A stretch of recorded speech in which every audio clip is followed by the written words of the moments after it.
যুদ্ধবিরতিতে মুক্তি পাওয়া ৩ ইসরায়েলি পণবন্দির হাতে রহস্যময় গিফট ব্যাগ নিয়ে চলছে তুমুল জল্পনা। কি রয়েছে সেই গিফট ব্যাগে? পণবন্দীদের কি উপহার দিল হামাস? জনমনে নানান কৌতূহল। দীর্ঘ ১৫ মাস ধরে চলা সংঘাতের পর অবশেষে গাজায় যুদ্ধবিরতিতে সম্মত হয়েছে হামাস ও ইসরায়েল। যুদ্ধবিরতির চুক্তি অনুযায়ী প্রথম ধাপে হামাসের হাতে জিম্মি থাকা ৩ ইসরায়েলি বেসামরিক নারী মুক্তি পেয়েছে। তবে শুধু মুক্তি নয়, ঘরে ফেরা বন্দীদের হাতে একটি করে উপহারের ব্যাগও তুলে দিয়েছে হামাস যোদ্ধারা।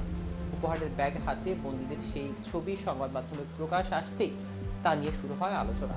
কিন্তু আসলে কি রয়েছে তাতে? পণবন্দির হাতে গিফট ব্যাগের আসল রহস্য কি? বিস্তারিত থাকছে প্রতিবেদনের বাকি অংশে। ৪৭১ দিন হামাসের হাতে বন্দী থাকার পর অবশেষে ঘরে ফিরেছে রোমি গনেন, এমিলি ডামারি ও ডোরন স্ট্রেইনব্রিজার। রোববার তাদের মুক্তি দিয়েছে হামাস। নির্ধারিত সময় থেকে ৩ ঘন্টা দেরিতে হামাসের পক্ষ থেকে বন্দীদের তুলে দেওয়া হয় রেড ক্রসের হাতে।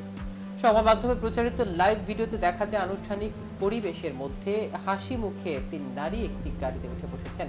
চারপাশে বেশ কয়েকজন কমলা রঙের ভেস্ট পরিহিত রেড ক্রসের কর্মী, নিকাবে মুখ ঢাকা হামাস যোদ্ধাদের এবং বহু সাধারণ মানুষ আনন্দ প্রকাশ করছে।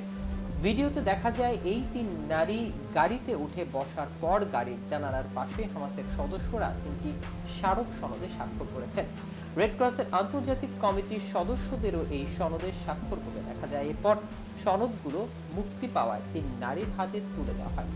সনদে আরবিতে বড় করে মুক্তির সিদ্ধান্ত নেওয়া হয়েছে শব্দগুলো লেখা ছিল। এই সনদ হাতে নিয়ে জিম্মিদের হাসি মুখে ছবি তুলতেও দেখা যায়। এরপর তাদের প্রত্যেকের হাতে একটি করে উপহার ব্যাগও তুলে দেয় হামাস সদস্যরা। হাস্যোজ্জ্বল চেহারায় তারা উপহারের ব্যাগ গ্রহণ করেন। সম্পূর্ণ ঘটনা লাইভ সম্প্রচারণ করা হয়েছে তেল আভিভ প্রতিরক্ষা দপ্তরের বাইরে। সে সময় সবার নজরে পড়ে বন্দীদের হাতে হামাসের দেয়া এই উপহার ব্যাগ। কি আছে এই ব্যাগে তা নিয়ে তৈরি হয়েছে চাঞ্চল্য। পরে ইসরায়েলের সংবাদ মাধ্যমগুলো এই ব্যাগে কি রয়েছে তা জানিয়েছে। সংবাদ মাধ্যমে প্রকাশিত তথ্য অনুযায়ী বন্দী অবস্থা থাকাকালীন পণবন্দীদের বিভিন্ন মুহূর্তের ছবি রয়েছে ওই উপহার ব্যাগে। জানা যাচ্ছে গাজার মাটিতে যে দীর্ঘ সময় তারা কাটিয়েছিল তার মধ্যে ভালো মুহূর্তগুলো যাতে স্মরণীয় হয়ে থাকে তার জন্য এই উদ্যোগ হামাসের। এছাড়াও গাজা উপত্যকায় একটি মানচিত্র ছিল এই উপহারের ব্যাগে।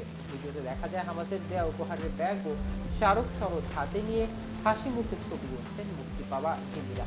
এ সময় ব্যাগ খুলে সাংবাদিকদের দেখান তারা। উপহার দেওয়া ও ছবি তোলার ঘটনা নিয়ে একটি ভিডিও প্রকাশ করেছে হামাসের সশস্ত্র অঙ্গ সংগঠন এজেদ্দিন আল কাসাম বিক্রের।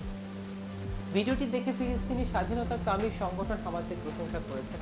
দর্শক, আজ এ পর্যন্ত। ভিডিওটি সম্পর্কে কোনো মতামত থাকলে আমাদের কমেন্ট করে জানাতে পারেন।